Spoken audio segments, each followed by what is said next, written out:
Okay, let's take the first question, please.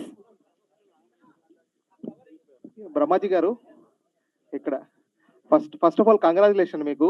Thank you. ఎందుకంటే ఇలాంటి character ఒప్పుకోవడం అనేది మీ లైఫ్ టైం మెమొరీ అనేది మీరు చెప్పారు. వన్స్ గద్దర్ అవార్డ్ అనేది అనౌన్స్ చేయగానే మీ ఫీలింగ్ ఏంటి? ఈ సినిమా షూటింగ్ టైంలో మీరు ఫస్ట్ డే చేసినప్పుడు ఆ ఫీల్ ఏంటి? వన్స్ గద్దర్ అవార్డ్ రాగానే ఆ ఫీల్ ఎలా ఉండే? ఈ సినిమా ఆయన చరిత్ర చదవగానే వినగానే ఈ సినిమా చేస్తే అవార్డు వస్తుంది అప్పుడే తెలిసింది నాకు. మన ఎందుకంటే అంత అద్భుతమైన కంటెంట్ ఉన్న సినిమా. అంటే లైఫ్ మొత్తం మొక్కలు నాటడం విషయంలో త్యాగం చేయడం అంటే ఆషామాషి కాదు. అది ఏదో కొంత డ్రీమ్ ఉంటుంది, కొంత ప్యాషన్ ఉంటుంది. బట్ అంత అచీవ్ చేయడం అనేది ఇంపాసిబుల్. ఈ సబ్జెక్ట్ వినగానే ఆయన గురించి తెలియగానే ఈ సినిమా 100% అవార్డు వస్తుంది అనుకున్నాను. థ్యాంక్స్ టు తెలంగాణ గవర్నమెంట్ గుర్తించి అవార్డు ఇచ్చారు. రమాజీ గారు నమస్తే. నమస్తే అండి. కంగ్రాచులేషన్స్ అవార్డు వచ్చిన సందర్భంగా. థ్యాంక్ యూ అండి. సో ఇటువంటి క్యారెక్టర్స్ చేయడానికి కూడా మీరు ఇందాక అన్నట్టుగా అదృష్టం ఉండాలి, అవకాశం రావాలని. అవునండి. సో ఈ సబ్జెక్ట్ లో మీకు టఫ్ అని అనిపించిన డైలాగ్స్ కానీ మోడ్యులేషన్ కానీ ఏమనిపించింది? రొటీన్ సినిమాలు వేరు, ఈ సినిమా వేరు, అంటే డిఫరెంట్ క్యారెక్టర్. అంటే కొంచెం ఏజ్డ్, బేసికల్ నేను చాలా యంగ్ కాలేజ్ స్టూడెంట్ కాబట్టి ఏజ్ క్యారెక్టర్ ఇచ్చేటప్పుడు కొంచెం ఇబ్బంది పడ్డాను. ఆయన ఏజ్ అంటారా ఏదో వేరే సినిమాలో ఒక ఏజ్డ్ క్యారెక్టర్ చేసేయడం వేరుని పెద్ద భారం మోస్తున్నాను. ఏమాత్రం కొంచెం మరి తేడా వస్తే ఆయన గొప్ప చరిత్ర ఉన్న పద్మశ్రీ వచ్చింది, ఆ బయోపిక్ అది, ఆ భయం ఉంది అండి యాక్చువల్గా. సో ఒళ్ళు దగ్గర పెట్టుకుని చేశాను చాలా మట్టుకి. పలానా సీన్ కానీ ప్రతిదీ భయంతో అంత రీచ్ అవుతున్నానా లేదా అన్న భయం మట్టుగా ఉంది అది. సో ప్రతి విషయంలో టఫ్గానే అనిపించింది నాకు లాస్ట్ ఆయన కొంచెం ఏజ్డ్ అయిన దగ్గర నుంచి. సినిమాలో క్యారెక్టర్కి ఇన్స్పిరేషన్ ఆయన అయితే ఈ తీసుకున్న మోడ్యులేషన్ ఎన్ని రోజులు దీన్ని ప్రాక్టీస్ చేశారు? ఆయన లాగా ఉండాలి, అట్లా చెయ్యాలి అనే హోంవర్క్ వర్క్ చేయలేదండి. చదువుకుంటే నాకున్న ఎక్స్పీరియన్స్ బట్టి నేను ఊహించుకుని ఆయన కొన్ని వీడియోలు డైరెక్టర్ గారు ఇన్పుట్ అంతా ఆయనే ఇచ్చారు కంప్లీట్. ఆయన స్టిల్స్ కానీ ఆయన ఎవరెవరిని కలిశారు కానీ వాళ్ళతో సన్నిహితంగా ఉన్న మా రామయ్య గారితో ఉన్న వాళ్ళతో మాట్లాడించారు. సో వాళ్ళందరూ ఇచ్చిన ఇన్పుట్ కొన్ని వీడియోస్ చూడడం, చాలా ఆర్టికల్స్ చదవడం వల్ల నాకు ఈజీ అయిపోయింది యాక్చువల్గా. సో హోంవర్క్ అంటూ ప్రత్యేకంగా ఏం చేయలేదండి. వేము గారు ట్రాన్స్ఫర్. వేము గారు కంగ్రాట్స్. థ్యాంక్ యూ మూర్తి గారు. చాలా మంచి సబ్జెక్ట్ తీసుకున్నారు. Thank you. అంటే ఇవాళ యూత్కి కానీ జనాలకు కానీ ఒక ఇండైరెక్ట్గా మెసేజ్, మన పని మనం చేసుకుంటూ సమాజానికి కూడా ఉపయోగపడి పని చేయాలని ఒక కాన్సెప్ట్ తీసుకోవడం అనేది మంచిదే. దాని తీరిన రియల్ జీవితాన్ని తీసుకున్నారు, రామయ్య జీవితాన్ని తీసుకున్నారు కాన్సెప్ట్. సో ఈ తీసుకోవడం వల్ల మీకు ఇన్స్పిరేషన్ ఏంటి? అసలు ఎక్కడి నుంచి మొదలైంది ఈ ప్రయాణం? మూర్తి గారు, మీకు మాకు 30 సంవత్సరాల పరిచయం. ఆ గత సినిమాల గురించి మీకు తెలుసు. సామాజిక అంశం ఎక్కడన్నా మనకు ఇంటరాక్ట్ అయితే తప్పకుండా నేను ఆ సినిమా చేస్తాను. ఈయనది ఒక చిన్న మీడియాలో ఒక ఆయన కోసం బయోపిక్ చూస్తున్నాను నేను, లైవ్ చూస్తూ ఉంటే చనిపోయిన తర్వాత పాపం ఒక అతను అన్నాడు, ఒక మీడియా అతను అన్నాడు, పాపం రామయ్య గారు కథ ముగిసిందా, ఇన్ని సంవత్సరాలు చేస్తున్నాడు చెట్టు నాటడం, ఆయనతో ఇంకెవరు లేరా, నెక్స్ట్ జనరేషన్ ఇతను గుర్తుపెట్టుకుంటారా అన్న మీ జర్నలిస్ట్ ఒక అతను చెప్పిన దాన్ని బట్టి నేను ఇమీడియట్లీ రియాక్ట్ అయిపోయి, నిజమే కదా, ఆయన భవిష్యత్ తరాలు తెలియాలంటే ఆయన మీద సినిమా తీయాలని చెప్పేసి ఇమీడియట్లీ అతను రీసెర్చ్ చేసి ఆయన కథ తెలుసుకొని, ఆయన క్యారెక్టర్ తెలుసుకొని, ఫ్యామిలీని కలిసాము, వాళ్ళ గురించి తెలుసుకొని చేయడం జరిగిందండి. నిజంగా ఆయన క్యారెక్టర్ చేయాలంటే ఛాలెంజే. ఆయన అంత ఇన్నోసెంట్గా ఉంటాడు, తన ప్రాంతం చూసుకుంటాడు, చెట్టు నాటడమే ధ్యాస ఆయనకు. అలాంటి క్యారెక్టర్ ఎవరని అనుకున్నప్పుడు ఫస్ట్ నేను రాసుకున్న టిక్ చేసుకుంది బ్రహ్మాజీ గారు అనమాట. బ్రహ్మాజీ గారిని నిజంగా నేను ఏ టైంలో క్లిక్ చేస్తున్నాను కానీ కరెక్ట్ సూటబుల్గా ఆయన ఎఫర్ట్ పెట్టాడు. నిజంగా థ్యాంక్ యూ సార్, మీరు ఇంత ఎఫర్ట్ పెడతారని నేను ఊహించలేదు. ఊహించిన దానికన్నా ఎక్కువ ఎఫర్ట్ పెట్టి చేశారండి. ఆయన ఈ సినిమా నేను అనుకున్న విధంగా ఫీచర్ సినిమా చేస్తాను, బట్ గద్దవాడ్స్ కోసం దీన్ని 40 minutes తగ్గించాను సార్. అయినా కూడా వాళ్ళు గవర్నమెంట్ వాళ్ళు దీన్ని గుర్తించి, జూరీ వాళ్ళు గుర్తించి బెస్ట్ ఇచ్చారు. తప్పకుండా ఇది భవిష్యత్ తరాలకు మేము ఉన్నా లేకపోయినా ఈ సినిమా ఉంటుందని మేము అనుకుంటున్నాం. సో ప్రచార నిమిత్తం ఇప్పుడు తెలంగాణ కానీ ఏపీ కానీ ఇది అందరి యావత్తు భారతదేశానికి యావత్ ప్రపంచానికి ఉపయోగపడే అంశం కథాంశం. దీని ప్రచారం నిమిత్తంగానే స్కూల్స్ కానీ వాటికని ఆయన ప్లానింగ్ చేస్తున్నారు. అని దాన్ని షెడ్యూల్ చేశారు మళ్ళీ సినిమాని చూపించడానికి, సార్ పిల్లలకి చూపించడానికి. పిల్లలక యాక్చువల్లీ నిజమే, ఇది కమర్షియల్ సినిమా అని దీన్ని పోల్చొద్దు సార్. ఇది ఎప్పుడు కమర్షియలే. ఆయన ఒకటే చెప్పారండి, రామయ్య గారు ఎక్కువ మంది విద్యార్థుల్ని ఇన్స్పైర్ చేశాడు. ఆయన ఒకటే చెప్పేవారు, విద్యార్థులు పిల్లలు మీరు భవిష్యత్ తరాలకు మీరే భావి భారత పౌరులు కాబట్టి మీరు మీ పుట్టినరోజున ఒక చెట్టు నాటండి, మీ మిత్రులతో నాటించండి. అలా నాటితే ఎక్కువ మంది చెట్టు నాటడం వల్ల మన ఊరు మన ప్రాంతము మన దేశం పచ్చదంతా నిండిపోతుందని అని ఎక్కువ యూత్నే టార్గెట్ చేసి చెప్పేవాడు. ఈ సినిమా ద్వారా కూడా మేము ప్రతి స్కూల్లో వేసి గవర్నమెంట్ రిక్వెస్ట్ చేస్తున్నాము, ప్రతి స్కూల్లో వేసి విద్యార్థులను ఫస్ట్ నెక్స్ట్ తరానికి మేమైతే కాజుతో అనుకున్నామో ఆ సంకల్పం విజయవంతం చేయడానికి విద్యార్థులతో తీసుకెళ్తాం ముందు ఈ సినిమాని. తప్పని ప్రతి స్కూల్లో ఇది ప్రొజెక్ట్ చేసి దీన్ని విజయవంతం చేసి ఎప్పటికీ భావితరాలకు రామయ్య గారు బతికే ఉండాలని ఉండేట్టుగా దీన్ని మేము చేస్తాం. నమస్తే.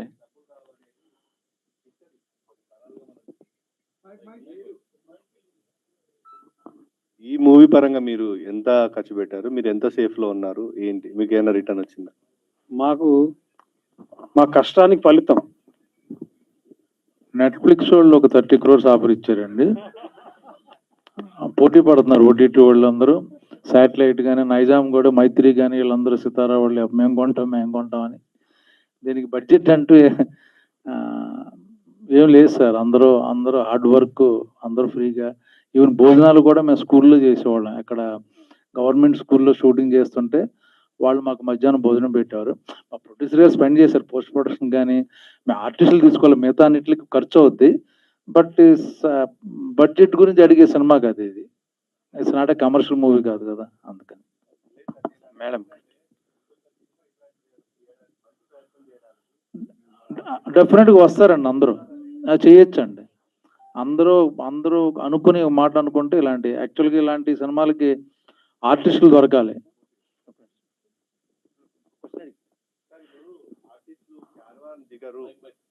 అనే స్థాయి నుంచి ఇప్పుడు మీరు ఒక గొప్ప అడుగేశారు, ముందడుగేసినని చెప్పొచ్చు. ఎందుకంటే క్యారవాన్ కాదు సార్, క్యారవాన్ కావాలంటారు, దగ్గరంటారు ఏంటి మీరు? ఐ మీన్ ప్రెస్ మీట్ కి వచ్చినా సపరేట్ గా మాకు క్యారవాన్ పెట్టండి అనే స్థాయికి ఆర్టిస్టులు వెళ్ళిపోయారంటే నిర్మాతకు అది భారమే. సో మీరు ఈ ఇనిషియేటివ్ తీసుకొని ఇంత సింపుల్ గా మీరు అన్నారు కదా, స్కూల్లో కూర్చొని భోజనాలు చేయడం, ఎంత ఇదొక స్టెప్ అనుకోవచ్చు, ముందడుగు. సో ఫర్దర్ గా మంచి కాన్సెప్ట్లు వస్తే మీరు ఇట్లాంటి ప్రయత్నాలు చేస్తానండి.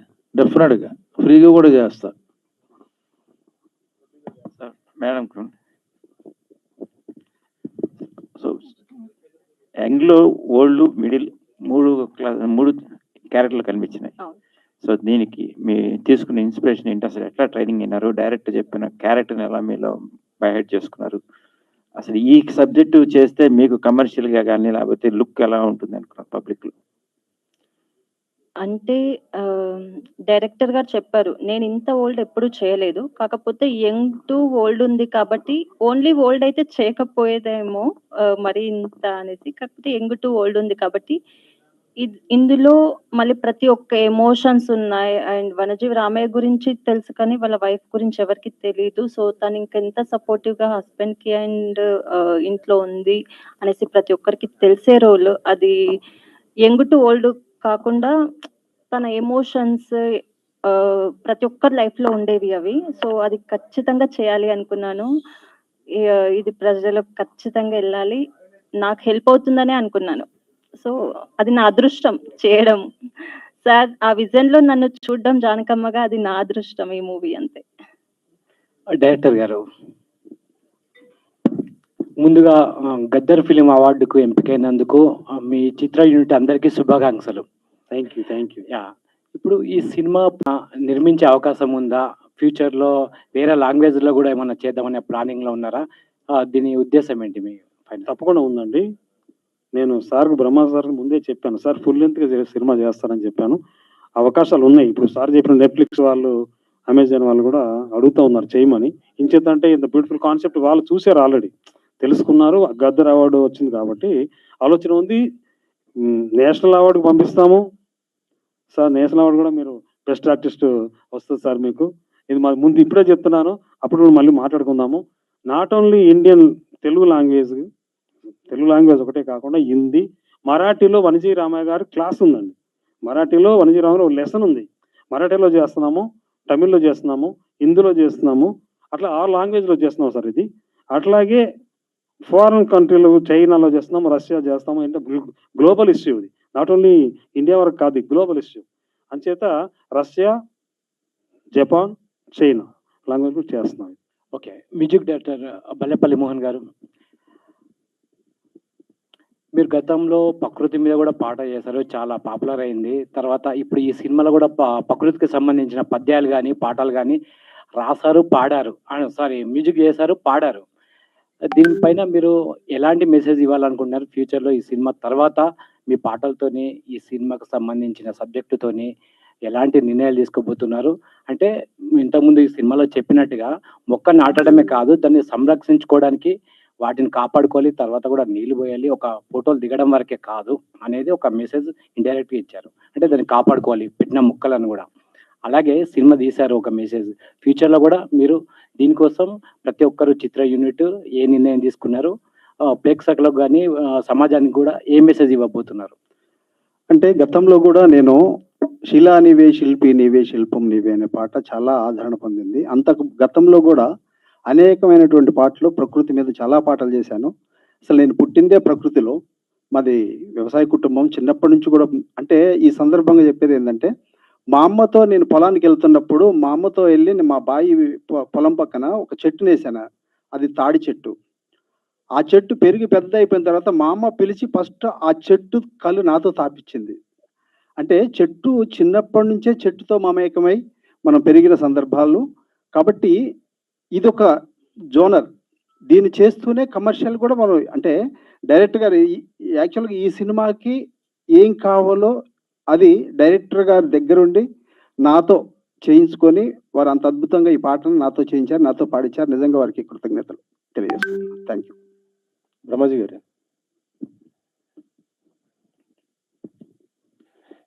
ఈ షార్ట్ ఫిల్మ్ మీరు అసలు డబ్బులు కూడా తీసుకోలేదు, నిజంగా చాలా గ్రేట్ అండి.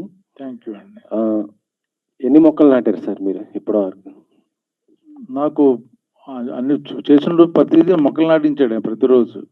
చాలా మటుకు ఫుటేజ్ లేదు ఇది. చాలా చెట్లు నాటాను మొత్తం ఖమ్మంలోని, అందరితోని, మొత్తం ఫారెస్ట్ ఆఫీసర్స్తోని, వికారాబాద్లోని నడుతూనే ఉన్నాను. వికారాబాద్ అంటే ఈ మొక్కలు నాటడం అనేది నిజంగా చాలా అంటే మీరు చెప్పినట్టుగా భవిష్యత్ తరాలకు ఎంతో ఉపయోగం ఉంటుంది. అవును. మరి అలా నాటుతున్న వాటిని మీరు ఏమైనా సంరక్షించే బాధ్యత కూడా తీసుకున్నారా, లేకపోతే ఎట్లా? అచ్చా, నేను మళ్ళీ వాళ్ళ బాధ్యతనే ఈయనకి అప్పచెప్పాను. మా డైరెక్టర్ గారు సినిమాలే కదా సార్, నేను మీరు డెఫినెట్ గా నాకు ఫస్ట్ నుంచి బాగా మొక్కలంటే బాగా ఇష్టం. మా ఇంట్లో స్థలం ఉన్నా లేకపోయినా పక్కన పెట్టుకుంటాను. డైలీ నేనే మొక్కలు నీళ్లు పోస్తుంటాను. బాగా ఇష్టం అండి మొక్కలు నాకు యాక్చువల్గా.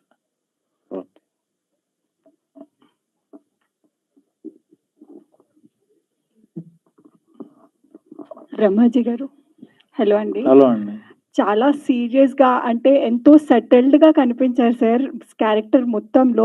ఫస్ట్ టైం అంటే స్టోరీ మీ దాకా వచ్చినప్పుడు అంటే మిమ్మల్ని ఇప్పుడు మీరు ఆన్సర్ చేస్తుంటే కూడా మీ మాటల్లో ఆ నవ్వు, ఆ జోక్స్ అనేవి తెలుస్తున్నాయి. కానీ సినిమాలో మాత్రం ఎక్కడ అసలు ఎటు చూసినా కూడా ఎంతో ఇన్వాల్వ్ అయి చూసాం సినిమాని. సో ఎలా అనిపించింది అంటే ఆ క్యారెక్టర్ని అట్లా తీసుకున్నప్పుడు? అంటే నేను ఇప్పటివరకు ఎప్పుడు చేయలేదు అటువంటి క్యారెక్టర్. అందుకనే అడుగుతున్నా. వేరియేషన్, ఎక్సైట్మెంట్ అండి. అలాంటి క్యారెక్టర్ రావడం నా అదృష్టం యాక్చువల్గా. సో ప్లస్ ఏదో ఓల్డ్ క్యారెక్టర్ కాదు, ఒక ఆయన బయోపిక్ కాబట్టి చాలా జాగ్రత్తగా భయపడుతూ చేశాను. ఏదైనా ఒక సీన్ బాగా మిమ్మల్ని కనెక్ట్ చేసిన సీన్ ఏదైనా ఉందా? అంటే ఆయన చాలా విషయాలు అంటే కొన్ని చూపించలేనప్పుడు, ఆయన సినిమా చూస్తున్నప్పుడు లేదా టీవీ చూస్తున్నా కూడా ఆ విత్తనాలు తీసుకుని కొరుక్కునేవాడు ఆయన. పైన అదేంటి సీట్, దాన్ని ఏమంటారు, పైన కప్పులు ఉంటాయి కదా, అది తీసేవాడు ఇలాగ నోటితో పళ్ళతలాగా చూస్తూ. సో ఆ టైం కూడా వేస్ట్ చేసేవాడు కదా ఆయన. అందుకని ఆయన పళ్ళు కూడా ఇక్కడ నల్లగా అయిపోయి కొన్ని ఊడిపోయినాయి కూడా, ఆ విత్తనాలు పైన కవర్ తీయడం వల్ల అన్నమాట. సో అటువంటి విషయాలు లాస్ట్లో వచ్చేసరికి ఆయనకి వినపడకపోవడం. సో ప్రతిదీ పేపర్ మీద హాస్పిటల్ కూడా చూపించాం, ఆ పేపర్ మీద చదివి. సో చాలా విషయాలు మేము ఇందులో చూపించలేదు యాక్చువల్గా. సరే, చాలా ఎక్సైట్మెంట్ ఉన్న క్యారెక్టర్ అండి ఆయన ఏదో జస్ట్ ఏదో పల్లెటూరులో పుట్టేసి ఏదో మొక్కలు నాటేద్దాం డిసైడ్ అయిపోవాలి. చాలా జ్ఞానం ఉంది సైంటిఫిక్గా మొక్కల గురించి కానీ, పాటలు పాడుతుంటారు కదా, పాటలు పాడడం కానీ, పద్యాలు అన్నీ చాలా ఇన్స్పిరేషనల్ స్టోరీ అండి ఆయన క్యారెక్టర్. డైరెక్టర్ గారు, సో ఇప్పుడు ఫుల్ లెంత్ గా సినిమా తీయడానికి కూడా ప్రయత్నం చేస్తున్నాము అని చెప్పారు కాబట్టి, రాదర్ దెన్ బ్రహ్మాజీ గారు ఇంకా ఎవరినైనా కాస్ట్ చేయాలి అని అనుకుంటున్నారా? ఆలోచనలు ఏమైనా ఉంటే ఎవరిని తీసుకోవాలి? లేదు అలా కాదు, మీరు కాకుండా ఇంకెవరినైనా cast చేసి. తప్పకుండా పెద్ద సినిమాలో చాలా క్యారెక్టర్స్ ఉన్నవి. లేదులేండి సార్, మిమ్మల్ని చూసాం, ఇంకా మీరే యాప్ట్ గా ఉన్నారు. దీనికి ఎవరన్నా వచ్చేసి ₹1,00,00,000 ఇస్తాను మాకేమైనా ఇవ్వను, బ్రహ్మాజీ గారిని మార్చను, అదంతే ఫిక్స్. అది బికాస్ ఆఫ్ క్యారెక్టర్ ఇన్వాల్వ్ ఎవరు చెయ్యరు. సో ఇది 100% ఫీచర్ ఫిల్మ్ చేస్తామమ్మా, చేస్తాము, నేషనల్ పంపిస్తాము, ఆస్కార్ కూడా పంపిస్తాము. ఐక్యరాజ్య సమితిలో కూడా స్పీకర్ గా అవకాశం వచ్చింది వనజీవి రామయ్య గారికి. అదే అంత పెద్దగా తీసుకుపోతున్నారు కాబట్టి యాక్టర్స్ ని యాక్ట్రెసెస్ ని ఎవరినైనా అనుకుంటున్నారా? అనుకుంటే ఇప్పటికైతే పేర్లు చెప్పలేము, కానీ ఉన్నవి చెప్పేది విన్నాము. ఇది ఐక్యరాజ్య సమితిలో కూడా వనజీవి రామయ్య గారు బతుకున్నప్పుడు అవకాశం వచ్చింది స్పీకర్ గా. శ్రీనివాస్ గారు కూడా ఇక్కడే ఉన్నారు, ఆయన రిప్రజెంటేటివ్. థ్యాంక్ యూ సార్, మీరు వచ్చారు. సో ఆయన కూడా ఇప్పుడు అదే ఐక్యరాజ్య సమితిలో ఆయన లేరు కాబట్టి బ్రహ్మాజీ గారు క్యారెక్టర్ చేశారు కాబట్టి ఆయన్ని తీసుకెళ్లే ప్రయత్నం మా కోఆర్డినేటర్, ఆయన ఐక్యరాజ్య సమితి ఆయన కౌన్సిలర్, ఆయన వచ్చారు కూడా. తప్పకుండా దీన్ని తీసుకెళ్తున్నాం, ఆస్కార్ కూడా తీసుకెళ్తున్నాం సినిమా. కంగ్రాచులేషన్స్ అండి.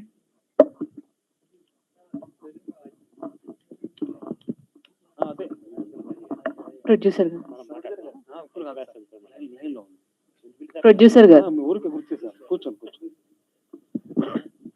హాయ్ అండి. హలో. సో షార్ట్ ఫిలిం తీశారు అండ్ గద్దర్ ఫిల్మ్ అవార్డ్స్ కూడా సెలెక్ట్ అవ్వడం జరిగింది. Congratulations for that.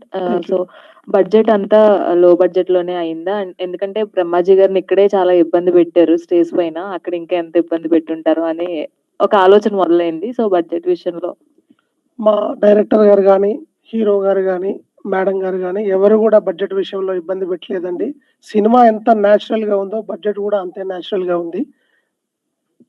అంటే ఆయన ఆల్రెడీ ఒక senior actor, number of films ఆయన చేశారు. అంత సీనియర్ యాక్టర్ ని సెట్స్ లో మేనేజ్ చేయడం అంటే ఆయనకి కొన్ని కంఫర్ట్స్ ఉంటాయి. ఎంత లేదన్నా ఒక సీనియర్ యాక్టర్ గా ఆయనకి కొన్ని కంఫర్ట్స్ ఇవ్వాల్సి వస్తుంది. ఆ విషయాల్లో మీరు ఎంతవరకు కేర్ తీసుకోగలిగారు? జనరల్ గా రామయ్య గారి జీవిత చరిత్ర మొత్తం ఫస్ట్ డైరెక్టర్ గారి ద్వారా వారు తెలుసుకున్నప్పుడు దీనికి న్యాచురల్ గా ఉంటేనే బాగుంటుందని హీరో గారు ఎక్కడ కూడా కంఫర్ట్స్ కోరుకోలేదు.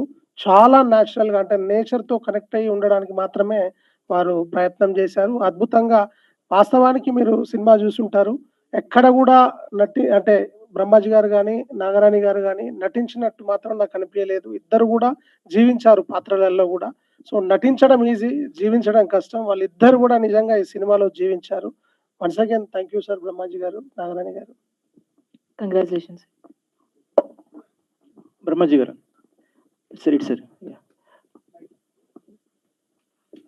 Sir first of all congrats అండి, బెస్ట్ అవార్డు వచ్చింది, గద్దర్ అవార్డు. సో సార్, మీరు కెరియర్ లో చాలా ఫిలిమ్స్ చేశారు, different types of films. So ఈ ఫిలిం చేసినప్పుడు వనజీ రామయ్య గారి క్యారెక్టర్ లో అడాప్ట్ చేసుకున్నప్పుడు ఎటువంటి థాట్స్ ఉన్నాయి మీకు? అంటే ఇప్పుడు ఈ మూవీ చూసినప్పుడు ఒక ఆడియన్స్ కి ఒక ఎంగేజింగ్ గా ఉంటుంది, అట్లాగే అట్ ద టైమ్ మోటివేటింగ్ గా ఉంటుంది, మనం కూడా ఈ పని చేయాలి, పార్టిసిపేట్ చేయాలని చెప్పి. మీ థాట్స్ ఎలా ఉన్నాయి? ఇందాక చెప్పాను దాని గురించి. యాక్చువల్గా వెరీ ఇంట్రెస్టింగ్ క్యారెక్టర్ అది, చాలా వేరియేషన్స్ ఉన్నాయి. ప్లస్ చిన్నప్పటి నుంచి చూపించారు, యంగ్, లైక్ ఓల్డ్ ఏజ్, రకరకాలని థాట్స్. అంటే ఇలాంటి సినిమా చేయడం వల్ల యాక్చువల్గా నాకు అడ్వాంటేజ్ అండి, మోర్ దాన్ ప్రొడ్యూసర్ డైరెక్టర్ కన్నా. రేపొద్దున్న ఈ సినిమా ఎక్కడెక్కడ వేరే చోటకు కూడా వెళ్తుంటుంది, అన్ని చోట్ల నేను ఉంటాను. సో ఈ ప్లస్ ఇది కాలేజీలో చూపించడం, స్కూల్లో చూపిద్దాం అనుకుంటున్నారు ఇలా ఈ ఫిల్మ్స్ అన్ని. సో అటువంటి క్యారెక్టర్ చేయడం వల్ల నేను కొన్నాళ్ళు గుర్తుంటాను అందరికీ. సో ఆ థాట్లోనే మొదటి నుంచి షూటింగ్లో కూడా అనుకునేవాడిని. అందుకని ఎప్పుడూ ఇబ్బంది పడలా. ఫెసిలిటీస్ కానీ చాలా మంది అడిగారు క్యారవాన్లు అన్నీ. ఈ క్యారెక్టర్ ఇప్పుడు వనజీరామ గారు రోడ్డు మీద మొక్కలు వేసుకుని సైకిల్ మీద వెళ్తూ ఆయన పడిపోయి మళ్ళీ బైక్ మీద యాక్సిడెంట్ అయ్యి ఇలా ఉన్నప్పుడు మళ్ళీ నేను సెపరేట్గా ఒక కారులో దిగడం, ఏసీలో కూర్చోవడం, అది కాంట్రాస్ట్ అనిపిస్తుంది అనుకుని అక్కడే పాపం ఆవిడ నేను ఆ పిల్లలతోనూ కూర్చునేవాళ్ళం, ఆ రోడ్ల మీద కూర్చునేవాళ్ళం. సో అలా గడిపేసాం అన్నమాట.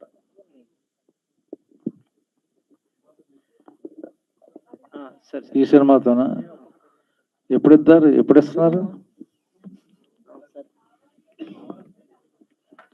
బ్రహ్మాజీ గారు ఎక్కడ? ఇక్కడ న్యాచురల్ గా ఆర్టిస్టుల మధ్యన డిస్కషన్ నడుస్తుంది కానీ నెక్స్ట్ ఏం చేస్తున్నారు ఏంటి ఏ మూవీస్ మీరు ఈ షార్ట్ ఫిల్మ్ ఇలా చేద్దాం అనుకుంటున్నారని చెప్పినప్పుడు మీకు వచ్చిన బెస్ట్ అంటే ఇండస్ట్రీ వర్గాల నుంచి ఎవరి దగ్గర నుంచి బెస్ట్ కమెంట్స్ వచ్చినాయి? తెలిసిన ఆర్టిస్టులు అందరూ చాలా చెప్పారు యాక్చువల్గా. ప్లస్ మొన్న అవార్డు వచ్చింది కాబట్టి చాలా మంది తెలిసింది ఈ సినిమా. అరే నువ్వు చేసావా, నువ్వు అనుకోలేదు అని చాలా అందరు ఆర్టిస్టులు కలీగ్స్ అందరూ అప్రిషియేట్ చేశారు. అది నీకు ఇంట్రెస్ట్ ఉంది కాబట్టి ఇటువంటిది నువ్వు చేస్తావులే అని కొందరు జోకులు వేసేవారు. బట్ వెరీ హ్యాపీ, అందరూ కలీగ్స్ అందరూ చాలా హ్యాపీ అన్నమాట. ఈ షార్ట్ ఫిల్మ్ లో యాక్చువల్ గా మాజీ ఉపరాష్ట్రపతి మన వెంకయ్య నాయుడు గారు అలాగే గరికపాటి గారు వాళ్ళతో పాటు కూడా స్క్రీన్ షేరింగ్ అయితే జరిగింది. మీకు అప్పుడు ఏమనిపించింది ఎక్స్పీరియన్స్ ఎలా?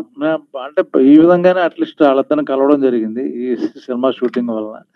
ఆయన పాపం వెంకయ్య నాయుడు గారు ఆ రోజు మేము కలవడం, ఆయన అక్కడ ఆయన వాళ్ళ ఇంట్లోనే టిఫిన్ చేసాం. ఆయన బాగా తెలుసు అనుకుంటా, వనజీవి గారు కూడా ఆయన కూడా సన్మానం చేశారు. సో ఆ రోజంతా షూటింగ్ అక్కడే చేసాం అన్నమాట. సో ఆ విధంగా met so many people like that. Director గారు యాక్చువల్గా ఇలాంటి ప్రయత్నాలు చేసే ముందు స్టార్టింగ్ కొద్దిగా బడ్జెట్ పెట్టడానికి ఎవరు ముందుకు రారు. ఇప్పుడు అవార్డు వచ్చింది కాబట్టి సక్సెస్ చూశారు కాబట్టి కొంతమంది మిమ్మల్ని అప్రోచ్ అవుతుంటారు. ఇలాంటివి మేము మా దగ్గర వీళ్ళతో చేద్దాం వాళ్ళు చేద్దాం బయోపిక్ అని చెప్పి కొద్దిగా సలహాలు ఇస్తూ ఉంటారు. అలాగే ఇప్పుడు ఎవరైనా అప్రోచ్ అయ్యారు? ఇప్పుడు ఎలా ఉంది, బిఫోర్ ఎలా ఉంది, ఆఫ్టర్ ఇప్పుడు ఎలా అనిపించింది? 10 సినిమాలు ఇలాంటి లైన్లో అవార్డు వచ్చిన తర్వాత బేసికల్గా అవార్డు డైరెక్టర్ నేను. ఇది అనౌన్స్ చేసిన తర్వాత ఇలాంటి కాన్సెప్ట్లో 10 ఉన్నాయి. అది చేస్తాం, తప్పకుండా చేస్తాం. వాళ్ళందరూ చూస్తూనే ఉంటారు, తప్పకుండా చేస్తామండి. చాలా థ్యాంక్ యూ. బ్రహ్మాజీ గారు సార్ మీ స్పీచెస్లోనే ద బెస్ట్ నాకు ఫేవరెట్ అయింది you always look like a young boy అని మీరు అంటూ ఉండడం అనేది బాగా ఇష్టం నాకు. లైక్ ఈ సినిమాలో ఇటువంటి టైప్ ఆఫ్ రోల్ అటెంప్ట్ చేసినప్పుడు యాజ్ అ క్యారెక్టర్గా అంటే యాజ్ అ క్యారెక్టర్ ఆర్టిస్ట్గా వాట్ డిడ్ యూ థాట్, అంటే ఇన్ని వేరియేషన్స్ ఉన్నాయి కాబట్టి what made you to attempt this అంటే మీరు ఏం చెప్తారు? అదే ఇప్పుడు ఆ యంగ్ అన్నారు కదా, దాన్ని బ్రేక్ చేద్దామని అలాగా.